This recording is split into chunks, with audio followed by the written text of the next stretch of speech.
Hi kids, welcome to Terry on Tuesday. This is a video I've been wanting to make for quite a long time. It's quite long, so get some popcorn and buckle up. It tells the story of how I kind of got involved with a 80s celebrity who wasn't even a real person. Confused? You will be. Watch this.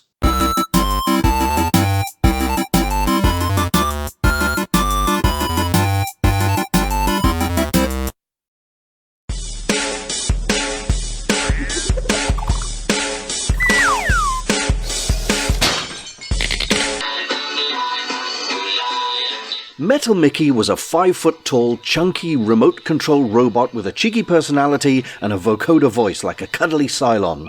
Love him or loathe him, he was still a bona fide celebrity of the 1980s in every way. Now, I know that on some of these Remember the 80s clip shows, there's always going to be some smug twat saying how crap he was.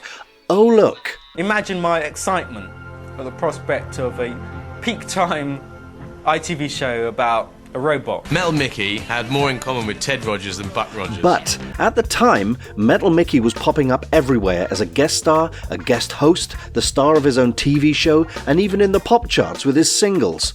I was a fan, obviously. He's a robot that came along in the aftermath of Star Wars and all through the 80s. So, where did he come from and who created him? To be honest, I never used to think about it. That's how well developed a character he was. Mickey's creator, owner and operator remained anonymous for all of it, staying out of the limelight to let Mickey be the star. Johnny Edward, full name John Edward Flux, was the man behind the metal. Born in 1945, Johnny was a musician, singer, songwriter, record producer, screenwriter, voice artist, radio DJ and more. In his 20s, he joined a group called the Manish Boys, whose lead singer was one David Jones, later known as David Bowie. The Manish Boys released a song called I Pity the Fool, which was nothing to do with Mr. T, but it didn't do much and the band then broke up. After a couple of years in radio, Johnny set up an entertainment agency with his wife Sue and helped launch a group called Heatwave, not to be confused with the funk group, with their single Sister Simon (Funny Man) in 1970. In 1982, he produced and wrote his biggest hit, the ballad Save Your Love, performed by Renee and Renato, which most people remember for all reasons, bad or good. It was a tad bit cheesy, but it stayed at number 1 for 4 weeks in the UK. Incidentally, the first ever independent record to reach number 1. The male singer, Renato Pagliari, was also famous for singing Just One Cornetto in one of the adverts at the time. Now, around 1978, Johnny created Metal Mickey. He was built by Andy Thompson and Chris Werner of effects company Theatre Scene as a remote-controlled robot. Mickey had a vocoder for a voice. I just sneezed and my head fell off. Boogie boogie. The vocoder was a relatively new sound in disco music, also used in some early rap and funk records. We are the robots.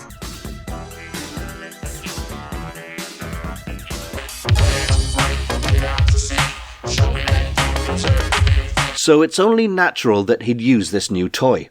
The very same year, Battlestar Galactica came out, and the Cylons also made use of the vocoder as their voices. Listen to this. His ship has landed at the airdome. Presenting his eminence. Some find it hard to understand this kind of electronically processed voice, so if I had the opportunity to relaunch Mickey, I'd find a voice that would be much more intelligible. Mickey first appeared on the Saturday morning program Saturday Banana, hosted by Bill Oddie. As bananas was the theme, I've often wondered if Mickey was deliberately designed to look a little bit like an ape with his ears and long arms and short legs. Here you can see Mickey in his first incarnation. He's got more basic chest displays and no curly hair. The smug twats on telly said he wasn't great, but compared to K9 and R2-D2, he had a lot more functionality and way more personality, even if he was a bit of a big head. I'm far too sexy for that. Bear in mind there were numerous K9s and loads of R2s for different tasks, but this was only one robot ever made. Plus there was never anyone inside him. Johnny did the lot. He got a bit of an upgrade, new chest units and curly hair, soon after in his own television show on ITV called, naturally, Metal Mickey. It was produced by former singer of the Monkees, Mickey Dolenz. This is the reason why some people claim Metal Mickey was named after Dolenz, but that's not the case. The show was a sitcom aimed at kids, although it was a little bit near the knuckle at times, and it had viewing figures of around 12 million and ran for 3 series, not too shabby for a quote-unquote crap robot. Mickey also made a number of forays into music and had 6 singles from Lollipop Lollipop in 1979 through to I Wanna Hold Your Hand in 1983. He always seemed to be on the telly in the 80s. He popped up on BBC and ITV shows as would any actor or celebrity. He wasn't solely contracted to any particular channel or demographic. Razzmatazz and Tiswas, both kids shows, 321, an evening game show, Jim Will Fix It, let's not talk about that, and often on the cover of Lookin'. Here you see him on Larry Grayson's Generation Game on the BBC, along with the other robot characters. Yes, I know Cybermen are cyborgs. All properties of the BBC with the exception of R2-D2, of course. I don't care what other people say. Metal Mickey was a true celebrity in every sense of the word in his day, and there are a lot of people who fondly remember him. With the passage of time, let's say around the late 80s, Mickey's star began to fade and he and Johnny were less active. Johnny was working on other things, a rock opera for one, and building up his presence on the internet. This is where I come in, and where the story gets even more interesting. In 2008, I wrote my first novel, a sci-fi comedy called Kangazang, and I organised a book launch at a Cardiff nightclub. I wanted a sci-fi themed guest or a photo opportunity, so the first thing I thought of was a Dalek for people to pose next to. Problem was, the Dalek wouldn't be able to go upstairs to the room I'd hired out. It just wouldn't fit up the stairs or in the lift. So I thought about Metal Mickey. The plan was to have Mickey set up somewhere, lights on, with rope barriers around him so people couldn't get too close and manhandle him as people are wont to do. So I contacted Johnny and put the idea to him asking about hire costs, etc. He and I corresponded for a while about Mickey. I told him I was a lifelong fan and it'd be an honour to have him at my book launch. We then spent some time discussing potential upgrades and slight redesigns for Mickey, so I did a few sketches to show him some possibilities. We arranged for me to go to London and meet him and Mickey, so with my brother Glyn driving, we went to Hackney on Saturday, 19th of April. Johnny lived in a 60s-style block of flats and he'd lived there for 55 years. We went up the ever so slightly smelly lift and Johnny was there to meet us. He was very friendly and happy and invited us into his flat, which is extremely large. I think he may have taken over more than one flat to house Mickey and a recording studio. We chatted over cups of tea and Johnny's 6 cats. He came across as a real character, funny, enthusiastic, and ever so slightly eccentric as you'd expect from a multi-talented inventor and creator. I'm a similar kind of person, so I guess we got on quite well. Johnny told me that he was looking at a new TV series for Mickey, something like Fawlty Towers, where Mickey and a human family were running a small hotel. Mickey would be in reception, possibly just his head on the front desk at times, and occasionally with his full body too. After we drank our teas, Johnny stood up and asked if we'd wanted to meet Mickey. Of course I did. By the way, my brother isn't into sci-fi in the least, so he had to bear with us geeking out over a robot. Johnny led us through the labyrinth of corridors and into a recording studio. In the rehearsal room was Mickey.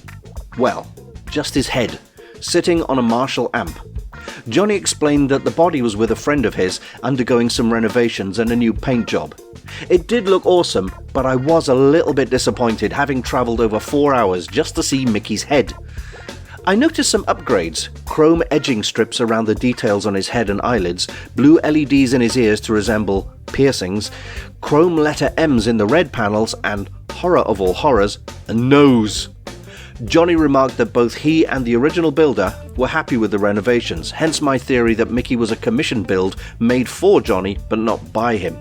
I like the fact that Mickey's face resembles a cuddly chibi-style Cyberman, so a nose is a no-go in my book.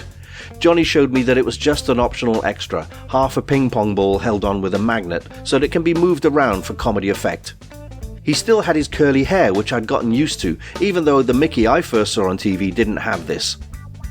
Johnny went into the other room, the studio control room, and through the window I saw him put on his headset and grab the remote controls. Mickey came alive, waggling his ears, moving his orange pupils and moving his eyelids. Then from the Marshall amp came his iconic vocoder voice. He said, Hello, and asked a few questions while my brother and I studied the head really closely. I looked into the eye and mouth holes and I could see the small servo motors that used wooden rods to move things around. One detail that stayed with me was the slightly uneven shape of one of the eyes. It looked like it was cut by hand a long time ago. This is a tiny detail, but I can see it in every photo of Mickey, proving he's a one-off. After about 2 minutes, Mickey switched off and Johnny came back in. I thanked him for the demonstration and said it was a surreal feeling to be in the presence of a childhood TV hero, this cuddly, witty robot with a voice that sounded like a posh Cylon. Back in the living room, Johnny asked me a strange question. "I couldn't help noticing that you didn't really talk to Mickey very much," he said. "Most people engage in conversation with him." A tricky one to answer without offending him, I thought. After all, I'm a grown adult with an interest in film, TV, robots and acting, so I'm fully aware that Mickey's a remote-controlled animatronic, and by the way, Johnny was there in the other room bringing him to life. I would have felt a bit silly talking to Mickey's head. If Mickey had rolled into the room and began chatting, I might have said hello back, or had I been with one of my young children at the time, I'm sure they would have talked to him. I just told Johnny that, well, it felt odd knowing Johnny was there in the other room doing the operating, but I was still very impressed and chuffed to finally see Mickey, well, some of him, in the flesh, or fiberglass. After that, Johnny took us through to his control room where he told us of his many musical projects, one of them an epic rock opera. We briefly discussed my possible involvement there too, creating artwork, or given my past career in the music biz, perhaps helping write some songs. With all that said and done, it was time for us to go. Johnny kindly signed 2 Metal Mickey annuals for me that I brought along and gave me 2 vintage Mickey badges, a blue one and a pink one. I only have the pink one left as I gave the blue one to someone else, possibly one of my friends. The next part of the story is where it kind of fizzled out. The problem with Metal Mickey is that Johnny wanted to be there in person to operate Mickey at the book launch. This would involve me paying for a large, one-way mirror type closet that Johnny could stand in, watch the proceedings without being spotted, and operate Mickey there and then. Plus Johnny's fee, plus hiring a van or something to take Mickey from London to Cardiff and back again. Plus accommodation for Johnny. All of this was mounting up and I just didn't have the money at the time. But I kept in touch with Johnny, and once again he asked me if I was interested in learning how to operate and perform as Mickey, taking over from him at some point. Of course I would have loved to, but he said I'd need to dedicate regular trips to Hackney to do this, possibly on a weekly basis. At the time I wasn't earning enough to be able to afford this, and that's where the conversation kind of dried up. Johnny said that he was too short on funds himself, hence wanting more of a collaborative partner to help with all his ventures. He wasn't in a position to pay for anything, but he said that he'd share the wealth if Mickey's comeback and the other projects paid off. Now, I've no wish to sour the story, but there were a few emails where I felt slighted by Johnny. He told me that some of my spec drawings of Mickey were plagiarized, taken from elsewhere. I wasn't too happy about this. I've never stolen anyone's drawings and told him to prove it. Of course, he couldn't, but he said that all the artists he'd spoke to in recent years were easily offended and give up too easily. I replied that if he wasn't so abrupt, and frankly disrespectful, maybe he'd get a bit further. And that was it. For about 3 or 4 years, when out of the blue, I got an email from him asking, get this, if I'd be interested in helping him with a redesign of Mickey. I told him that we've already had this conversation, and I reminded him of our slight disagreement. He said something like, "You artists really need to be less precious and grow thicker skins." At the time, I wasn't in the mood to get into it, so I told him I'd consider it, and that was it. I've since spoken to at least 2 other people who had very similar conversations with Johnny. I then learned that Johnny had sadly passed away on 23rd of October 2021, aged 75. The Sun newspaper said that there was no one to inherit Johnny's stuff, his studio, etc., and of course Metal Mickey. So somehow, with the help of solicitors, they were able to gain access to his flat and rescue Mickey from the scrap heap. The managers of the flat said that they were within their rights to sell or dump the lot. So, regardless of what you may think of the Sun, they at least saved Metal Mickey, and he now resides in the Sun's offices to this day. I haven't forgotten Metal Mickey, and neither have a lot of people in the UK. My hope is that I can still help to relaunch him somehow. I like the idea of a range of children's books that I could write and illustrate with the help of my publishers, Candy Jar, and reintroduce him to a whole new audience. Mickey is still a star in my book, and I'd like him to continue to be a star in his own books. So if anyone connected to Metal Mickey or the Sun newspaper are watching, please get in touch with me and let's see what we can do. I don't feel he deserves to be left to gather dust in this way.